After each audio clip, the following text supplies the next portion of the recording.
Alright guys, what is up? Here to do another review or first impressions on episodes 1 and 2 of Dangan Rampa. Dangan Rampa. Wow, they really ah man, these names get funnier every day. But this show is a show that is definitely gonna cater to a lot of people. This show is gonna be a show that's definitely everybody's gonna watch. And I hope a lot of other reviewers are gonna be talking about. Um I'm very excited for this show. It seems like a thinking show. It seems like a show I can really wrap my head around and stop and think and kind of be tempted to go look at spoilers. But by the way things are going in the show, if anybody was wondering, I'm not exactly sure that they're gonna follow the video game because just on the way things seem to be happening, I'm not exactly sure that they're gonna follow the PSP game. Me myself haven't played it before, and I don't really care if you put spoilers in the comments because I don't take like the show that seriously, and I kind of want to check out the game anyway. But at the moment, I'm seriously loving this show. Right off the bat, I'm just gonna give you the overall score. This show easily gets a 9 out of 10 for me. I mean, I know that my scoring my scoring system is based on a personal feeling after I'm done watching an episode. Where am I like, okay, that was cool. Let's see how next week is. Then that's like a good like a 5 or up. If I'm like, oh man, that was pretty long and pretty awkward to watch, then that's like a 3 or a 4. But if it's like a feeling where it's like, oh man, I have to know what happens next. What's going on? Then that's like easily a 7 or up. And this anime definitely gave me a 9 feeling where I was like, oh man, I have to sit down, I have to really pick apart these people's personalities and figure out who's the one that's doing the killing, what's going on here, who's the true murderer. And I really do have to say that this show definitely gives me that feeling of suspense and feeling of sucks to see that person go. Now I have a very short list of pros and cons here that I'm going to read out to keep myself on topic. That way I'm not rambling on about random stuff. So my first pro, start with the pros. My first pro is that this really feels like it's gonna be on some like Phoenix Wright shit. Like I'm so hyped to, but like the whole feeling of knowing that these kids have to play every part. They have to play the jury. They have to play the the judge, and they have to play the executioner. And the stakes are extremely high for everybody because if they get even a single person wrong, if they falsely accuse even a single person, they all die. And that person they accused of murder survives. Now, I'm not sure what happens if that ever happened.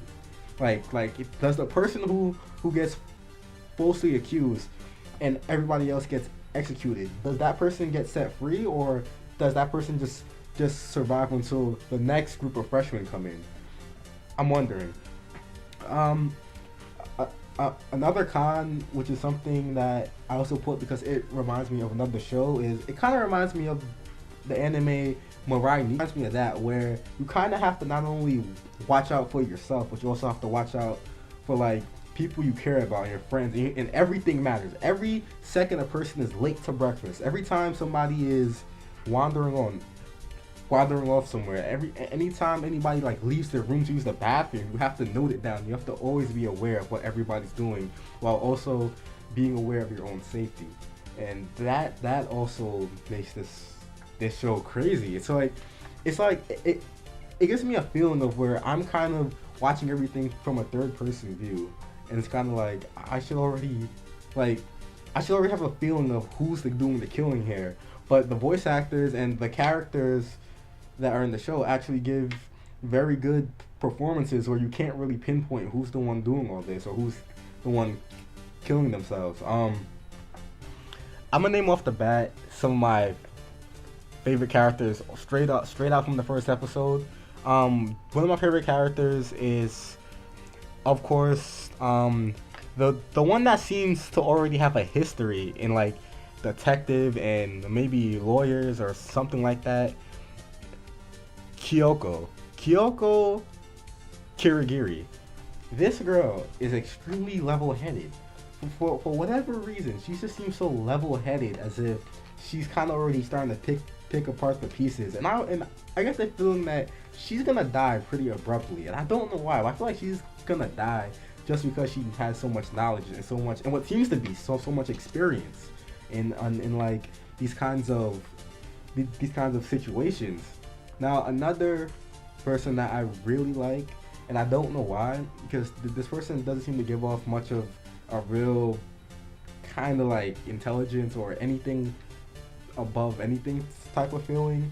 But another person that I really like is Kiyotaka Ishimaru. This guy seems like he was like president of the student council, like president of his class, president of everything. Like, he seems like he's just a leader type. Like, he understands what's going down.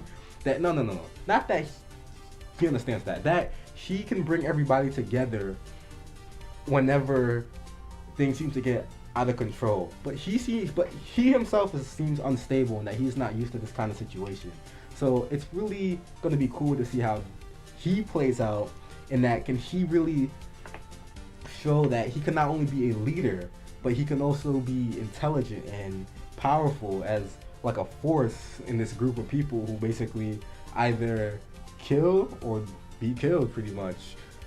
A con, which is while I'm talking about the characters, a con that I want to bring up is the fact that I have fear for that certain characters won't have time to shine.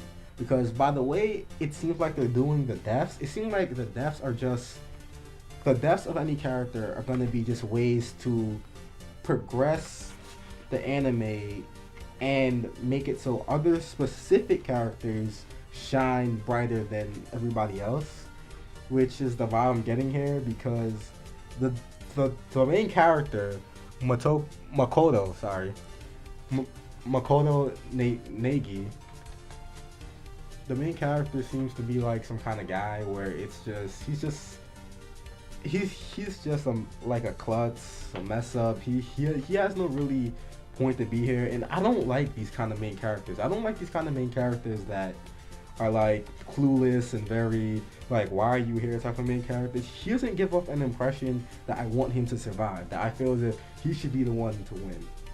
And it's like, I feel as if you're gonna make main characters like this, can you at least make it so they have something to strive for? I mean, his whole, like, he literally met this girl like a couple days ago, or apparently they were in the same class. And if you don't know the girl I'm talking about, is Sayaka. Yeah, she's the girl that basically is, I guess, what it seems to be some kind of idol, some kind of like teen star or something like that, like some like pop star or teen star or something like that. And I don't like main characters that become attached to females so early on in the anime. Now, this anime tried to do it in like they tried to do it in like a Gantz way, where it's just like, oh, you see, even the main character's girl isn't safe. No character is safe. But they didn't do it so, like, they didn't do it with finesse. Yeah, they didn't do it with like finesse, where it was kind of like a big shock, where it was like, I was so sure that this would just be another type of anime where there's the main character and then there's his girl and they make it together. See, the way Gantz did it was that Gantz literally killed off the entire cast of characters, including the main character, got them revived, and then it kind of was like a feeling of hopelessness every episode of Gantz, where it's like, I don't see them surviving. I don't see them going another day. But with this, it's just kind of like, I didn't care. It's like when she died and he got all angry. It was like, well, the romance wasn't really believable. It wasn't there for me to believe. So I don't really get why he was kind of like all like explosively mad, where he woke up all angry and stuff. It's like, you started talking to the girl like 3 days ago, man. Calm down. Like, oh man, the thirsty? Jeez. But yeah, I didn't like the way they're trying to perceive to us that anybody can die at any time, and her death kind of wasn't very hard to wrap around your head. It's kind of like if I really put enough thought into it, I can probably figure out what happened just by them showing the scene of his room and her in the bathroom alone. I can probably chalk it down to something. I mean, I get the feeling that what they're gonna do is that they're gonna have her Makoto is gonna get the group to basically try to open the bathroom door and see like whoever knows the combination to open the door besides him basically is the murderer, because there's a certain way to even open his bathroom door to kill her in there. So I have a feeling that that's how they're gonna try to play it out, as if, oh well, you know how the door opens up, so you must be the murderer, because only Naegi and Sayaka know how to open the door. So if you know how, then you must be a culprit. And hopefully it doesn't go that way. Hopefully there's some really cool twist. But if it does, then I'm just like, okay, that was the first death. I let it go. It was easy to read, and that's pretty much all I have. All I have regarding that. A lot of the other characters kind of feel forgettable. Kind of feel like they're cliches or parodies of existing anime characters. Another thing that I have to say is really good with this anime is the artwork. The clean, very sharp. Although the eyes kind of freak me out. I mean, the eyes are kind of funny because they give off like a petrified look, I guess, where it's like they're always in shock and they're always like just waiting for the next time to like just go into a shock moment. But yeah, overall 9 out of 10. I definitely like this anime. I definitely will keep watching it, and I kind of want to do like discussion videos to see if anybody can guess who's the killer and what actually happened. Me, I don't know who killed Sayaka. I don't know who killed her, but I feel as if what I said before with the whole bathroom thing is how they're gonna try to find it out. And I also feel as if certain characters aren't gonna get the light to shine. As I said before, that they're kind of gonna die off premature any real character development.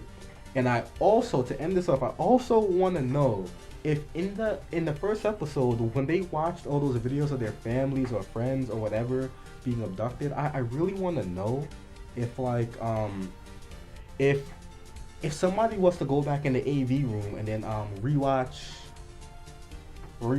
like everybody's videos, like is it possible that they kind of left their CDs laying there where anybody can just walk in and go and rewatch every video? Like, because then I feel as if that is a very prime like evidence or like it's just a way for a smart character who would actually do something like that to really get time to shine and really show me that that's somebody I want to root for, because they were smart enough to get the history on all these characters using the information that's kind of given to them about their families, and you kind of get a way into these characters' minds as you figure out what they're fighting for. Why all of a sudden do all of these guys want to get out? Now we know that for Negi, it's because his family's been abducted, or so it seems.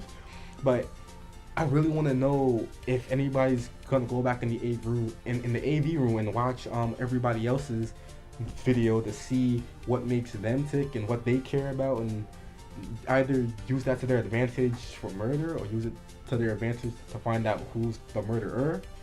But I definitely see the suspense in the anime. The anime can sometimes become a little bit like a little bit full of itself, I guess, with the whole "oh, no character is safe" thing, which was done very sloppily. And I really recommend this anime to anybody. I'm gonna try to keep doing discussion videos. I'm gonna move on to the next anime, and thanks guys for watching. If you stuck on for the ride, thank you for watching. Leave feedback, because I'm just new to this whole YouTube commenting thing, so leave some feedback. And laid back to Fujin out.